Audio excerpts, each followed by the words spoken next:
ఈరోజు మనం పారాడాక్స్ గురించి నేర్చుకుందాం. ద పారాడాక్స్ ఆఫ్ నాలెడ్జ్ అంటే మీరు ఎంత ఎక్కువగా నేర్చుకుంటారో అంత ఎక్కువగా అపారమైన అజ్ఞాతానికి గురవుతారు. ఎగ్జాంపుల్‌గా ఒక విద్యార్థి ఉన్నాడు. ఆ విద్యార్థి నైట్ అంతా చాలా కష్టపడి చాలా అంటే చాలా కష్టపడి బాగా ప్రిపేర్ అయ్యాడు.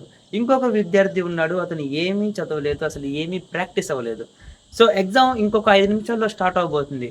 బాగా చదివిన వ్యక్తి ఇలా మనసులో అనుకుంటాడు. అర్రె! నేను ఈ క్వెషన్ చదువుంటే బాగుండేది. ఈ క్వెషన్‌ని నేను ఇంకా బాగా చదువుంటే బాగుండేది. నేను చదివింది ఇప్పటిదాకా నాకసలు ఏమి గుర్తులేదు. అసలు నేను రాయగలనా లేదా అని చెప్పి. కానీ ఏమీ చదవని వ్యక్తి ఎవరైతే ఉన్నారో అతను చాలా ధైర్యంగా, చాలా కాన్ఫిడెంట్‌గా ఉంటాడు. నేను ఎగ్జామ్‌లో ఏదైనా రాసేయగలను. కనీసం నేను ఒక్కసారైనా చూసాను గదా! అది సరిపోతుంది అని చెప్పి. నిజానికి ఎగ్జామ్ హాల్‌కి వెళ్ళగానే ఆ బాగా చదివిన వ్యక్తి ఎవరైతే ఉన్నారో అతను మాత్రమే ఎగ్జామ్‌ని చాలా పూర్తిగా, స్పీడ్‌గా కంప్లీట్ చేయగలడు. కానీ ఏమీ చదవని వ్యక్తికి ఆ క్వెషన్‌లు చూడగానే అతను ఆ ఎగ్జామ్ హాల్‌లో డెడ్ బాడీ అయిపోతాడు.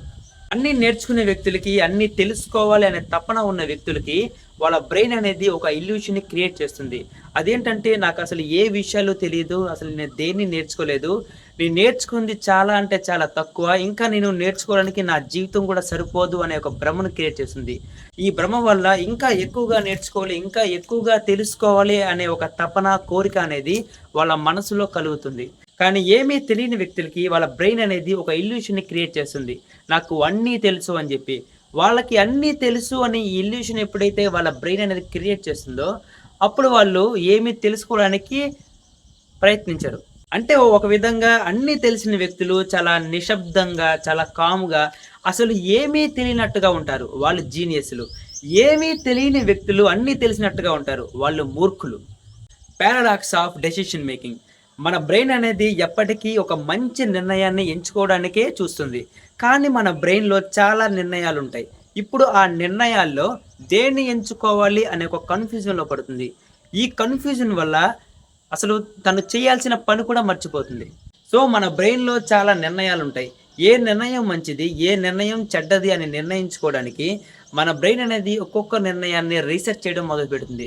అంటే నేను యూట్యూబ్ ఛానెల్ పెట్టాలనుకుంటున్నాను, నేను ట్రావెలింగ్ చేయాలనుకుంటున్నాను, నేను బిజినెస్ చేయాలనుకుంటున్నాను, నేను ఇంకేదో చేయాలనుకుంటున్నాను అని చెప్పి మనం అనుకుంటాం. సో, ఇవన్నీ మన బ్రెయిన్‌లో ఉన్న నిర్ణయాలు, ఆప్షన్స్. సో, ఏ నిర్ణయం మంచిది, ఏ నిర్ణయం చెడ్డది అని నిర్ణయించుకోవడానికి మనం ప్రతి దాని గురించి రీసెర్చ్ చేస్తాం. ఆ రీసెర్చ్‌లో మన మానసిక శక్తి అనేది ఖర్చవుతుంది. చివరికి మనం ఏ నిర్ణయాన్ని ఎంచుకోలేం. దీన్నే చాయిస్ ఓవర్‌లోడ్ అంటారు. సో, ఇలాంటప్పుడు మీరేం చేయాలి?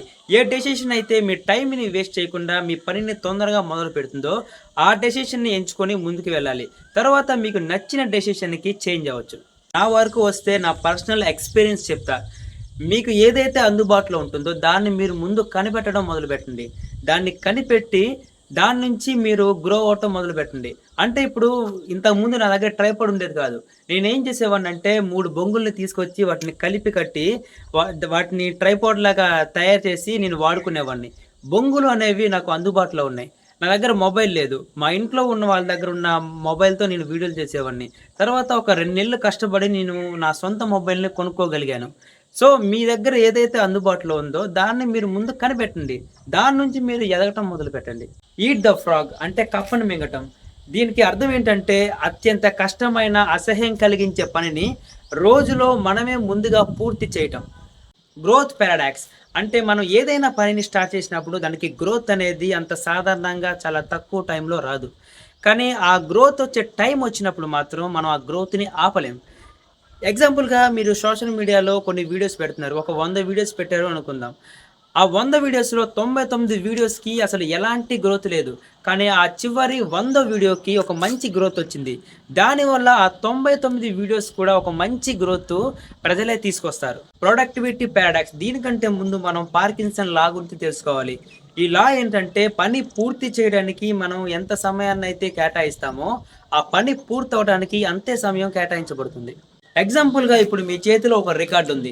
ఆ రికార్డ్‌ని కంప్లీట్ చేయడానికి మీకు వారం రోజులు టైం ఉంది. ఇప్పుడు ఆ రికార్డ్‌ని మీరు ఆ వారం రోజులు రాస్తారు. కానీ మీ బ్రెయిన్‌లో ఈ రికార్డ్ అనేది ఈ వారం రోజులు కాదు, ఈ రోజే పూర్తి అవ్వాలి అని మీరు కఠినమైన ఒక డెడ్‌లైన్‌ని మీ బ్రెయిన్‌లో ఎప్పుడైతే ఆలోచిస్తారో, ఆ రికార్డ్ అనేది ఒక్క రోజులోనే కంప్లీట్ అవుతుంది. అంటే సమయం పెరిగే కొద్దీ మనకి అవసరం లేని, మనకి అవసరం కానీ విషయాలు మనం ఆలోచించడం మొదలు పెడతాం.